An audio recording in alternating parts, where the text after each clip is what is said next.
Today, as promised, is an introduction to Simplimalist, becoming a Simplimalist. And that is our first episode. An introduction, and I would really urge you to listen to the whole thing. There's some elements in there we need to know when we go on in other episodes. But being a Simplimalist has a base of being a minimalist, living by the philosophy less is more. Minimal material possession doesn't mean you're poor. Not at all. It just means that the material and your possessions serve the purpose, the sole purpose of the needs and of the love. What do I mean with of the love? If you only have things around you you love and not just like, it enhances every day the quality of your life. Just think about it, it's logical. When you have to look at things or use things you love, there's a lot more joy than just you like. Certain things we have to use we don't love, but that is the necessity of the day. When people say minimalism is poor, it is so wrong.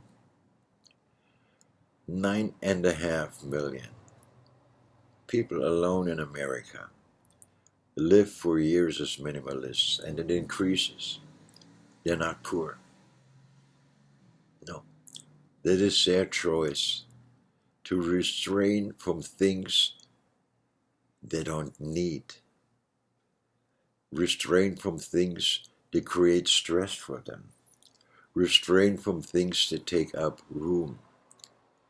And when I talk about room, being a minimalist does also not mean you have to live in a small space. Your space doesn't matter as long as you use it minimal. What I mean by minimal, don't over-furnish it. Don't over-decorate it. It takes time not only to buy that stuff, to make money to buy that stuff, but the time continues to clean that stuff.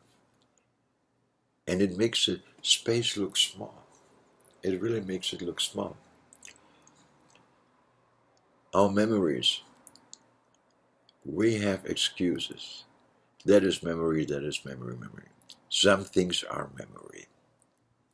They cannot be replaced.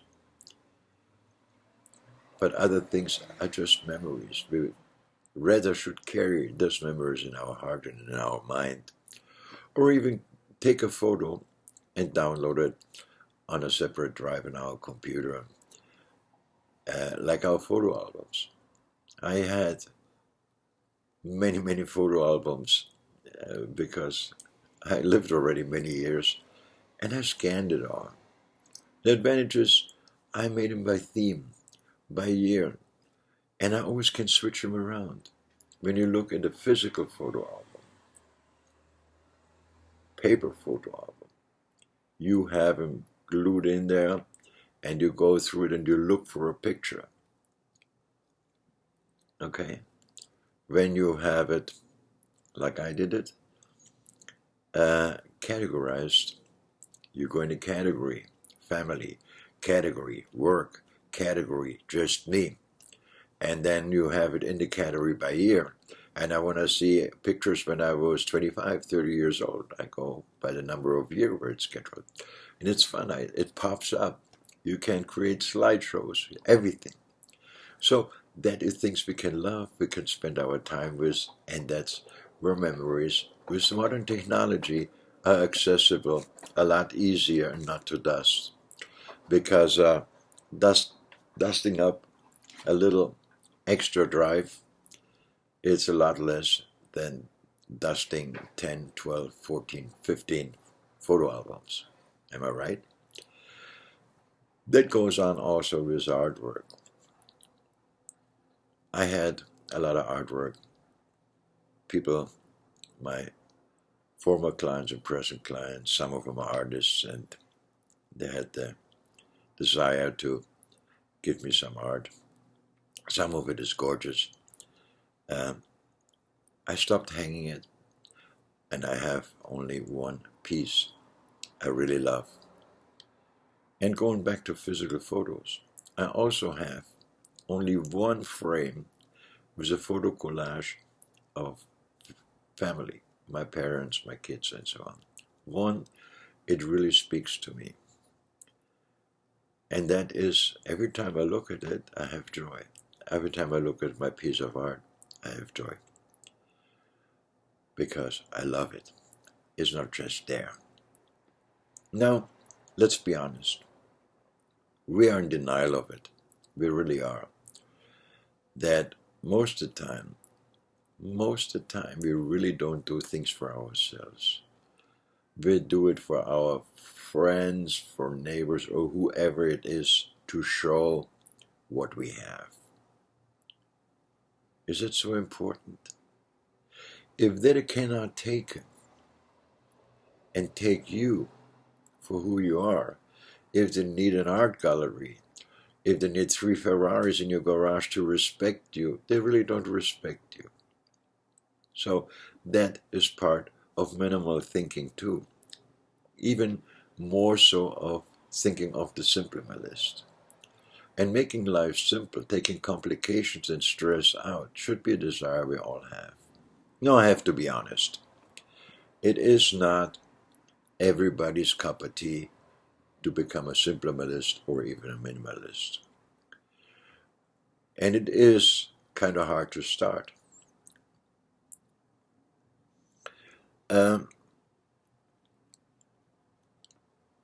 With saying that so many Americans already live as minimalists doesn't include the world, the civilized world, the Western world, where even in Europe, people go down to the living more simple and with less is more.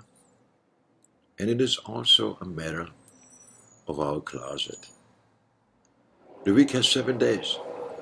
So how much clothes do we really need? I know that will be a big discussion with the ladies saying, well, I'm a girl, I need more. Or some guys, well, I'm doing this and this, I need more. Well, if you think so, the minimalist is not for you. Because here we have to think simple. And here is the Simplimalist comes in. If I have things I only love, my loving shirts, 7 shirts, my jeans I love, it fits nice quality, my skirt, my leggings I really love, I wear joy and I look good in it because I feel good in it, and it looks good on me because I love it and I wear it in a completely different things. So if you say I need more, I just say one word: mix and match. There's nowadays so many possibilities to have a mix and match where you don't need a lot of stuff. Where I found out how little you need to always look well dressed. And where people even say to you, you always look great in what you wear. Because you look great, because you feel great, you love whatever. I'll be honest, I personally have 2 jeans.